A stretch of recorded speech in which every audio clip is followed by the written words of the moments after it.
এইবাৰ শিৱসাগৰত লাভ জেহাদৰ ঘটনা।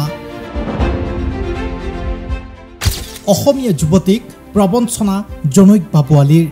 হিন্দু পৰিচয়েৰে যুৱতীক বান্ধিলে প্ৰেমৰ জালত। বাবু আলী এতিয়া জয়সাগৰ আৰক্ষীৰ জিম্মাত। শিৱসাগৰৰ ২ নং হলগুৰিৰ এগৰাকী যুৱতীক প্ৰবঞ্চনাৰে অপহৰণ কৰিছিল এই দুৰ্বৃত্তই। হিন্দু যুৱকৰ পৰিচয় লৈ সম্পৰ্ক স্থাপন কৰিছিল অসমীয়া যুৱতীগৰাকীৰে। ৰংঘৰ চাৰিআলিত ভাড়াতীয়া হিচাপে থকা বাবু আলীয়ে ২১ আগষ্টত যুৱতীগৰাকীক বিয়াৰ প্ৰলোভনেৰে অপহৰণ কৰে। তেজপুৰৰ বাসিন্দা বাবুৱে যুৱতীগৰাকীক লৈ যায় গহপুৰলৈ। তাতেই বাবু আলীৰ প্ৰকৃত পৰিচয় লাভ কৰে যুৱতীগৰাকীয়ে। ভুৱা পৰিচয় দি অপহৰণ কৰি নিয়া যুৱতীগৰাকীক গহপুৰত আবদ্ধ কৰি ৰাখি নিৰ্যাতন চলায়। অভিযোগ মতে যুৱতীগৰাকীক প্ৰাণে মৰাৰ ভাবুকি দিয়ে বাবু আলীয়ে। পিছত জয়সাগৰ আৰক্ষীয়ে উদ্ধাৰ কৰে যুৱতীগৰাকীক। অসংখ্য বাবু আলী পিয়াপি দি আছে অসমত। শিৱসাগৰৰ ঘটনা কোনো সাধাৰণ প্ৰেম প্ৰবঞ্চনাৰ ঘটনা নহয়। পৰিস্থিতি তথা ঘটনাৰ বিশ্লেষণে স্পষ্ট ৰূপত প্ৰমাণ কৰে এয়া এক লাভ জেহাদৰ ঘটনা। অসমত চুকে কোণে সোমাই আছে এনে হাজাৰজন লাভ জেহাদী, যাৰ লক্ষ্যই হ'ল হিন্দু জীয়ৰী বোৱাৰী। প্ৰলোভন কৌশলেৰে হিন্দু জীয়ৰী বোৱাৰীক বশ কৰি পবিত্ৰতা নষ্ট কৰাৰ ভয়ানক চক্ৰান্ত চলি আছে দেশৰ অন্য প্ৰান্তৰ দৰে অসম তথা উত্তৰ পূৰ্বাঞ্চলতো। ঘটনাটো হৈছিলে, ছোৱালীজনী বেংকলৈ আহিছিলে। বেংকলৈ আহোঁতে সি চিনাকি তাইক লগ পালে। লগ পাই পেলাই অকণমান ফুৰিবলৈ যাওঁ বুলি তাইক লৈ গৈছিলে। লৈ যোৱাৰ পাছতে ছোৱালীজনীয়ে নেজান নথ কৰিছিলে। তাৰপৰা অলপ দূৰ যোৱাৰ পাছতে তাই জেগাবিলাক চিনি নাপায়।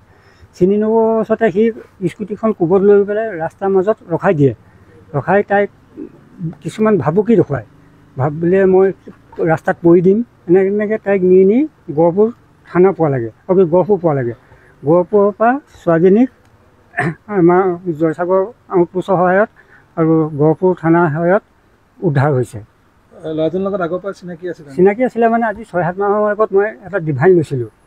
তেওঁ ব্যৱসায় কৰোঁ বুলি কৈছিলে, সেই ডিভাইনটোহে লৈছিলোঁ। অন্য একো আমাৰ লগত তেনেকৈ সম্পৰ্ক নাছিলে।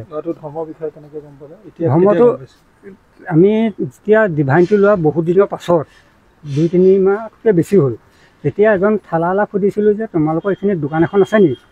বোলে সেইখন দোকানটো লম্বু পুতে কয়। লম্বুটো নাপাওঁ। কেতিয়া গম পায়? আগতে মই গম পাইছিলোঁ, ছোৱালীজনীয়ে গম নাপায়, মই গম পাইছিলোঁ।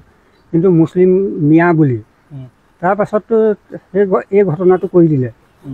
আমি তাৰ পাছত একো সবিশেষ আমি গম নাপাওঁ। নাই চাওক, যিটো সময়ত আচলতে নাৰী নিৰ্যাতনেৰে সমগ্ৰ অসম উত্তাল হৈ আছে, তেনেকুৱা এটা সময়ত শিৱসাগৰৰ জয়সাগৰত আচলতে এগৰাকী হিন্দু যুৱতীক প্ৰেমৰ প্ৰলোভনেৰে আচলতে বিয়া কৰাৰ প্ৰস্তাৱ আগবঢ়ায় বিভিন্ন চল কৌশলেৰে আচলতে গহপুৰলৈ লৈ যায় এজন যুৱকে, বাবু বুলি নিজকে পৰিচয় দিয়ে এজন যুৱকে। আৰু স্থানীয় জয়সাগৰ আৰক্ষী চকীৰ তৎপৰতাত আমি অসমীয়া যুৱ মঞ্চই এই ঘটনাৰ ওপৰত আচলতে তেখেতলোকক অৱগত কৰিছিল। তাৰ পাছত আচলতে তেওঁলোকৰ প্ৰচেষ্টাত যুৱতীগৰাকীক যুৱকজনৰ সৈতে গহপুৰ থানাত উদ্ধাৰ কৰিবলৈ সক্ষম হয়। গতিকে এই ধৰণৰ ঘটনা আচলতে আজি বহুদিনৰ পৰা শিৱসাগৰত লগতে অসমত আচলতে বৃদ্ধি পাবলৈ ধৰিছে। গতিকে আমি অসমৰ মাননীয় মুখ্যমন্ত্ৰী মহোদয়ক অনুৰোধ জনাম যে এই যিটো ঘটনা এটা হৈছে যে হিন্দু পৰিচয় দি পেলাই লাভ জেহাদৰ যি ব্যৱস্থা গ্ৰহণ কৰিছে, এই ক্ষেত্ৰত আচলতে কঠোৰৰ পৰা কঠোৰ শাস্তি দি পেলাই ব্যক্তিজনৰ ওপৰত বৃহৎ ব্যৱস্থা গ্ৰহণ কৰিব লাগে।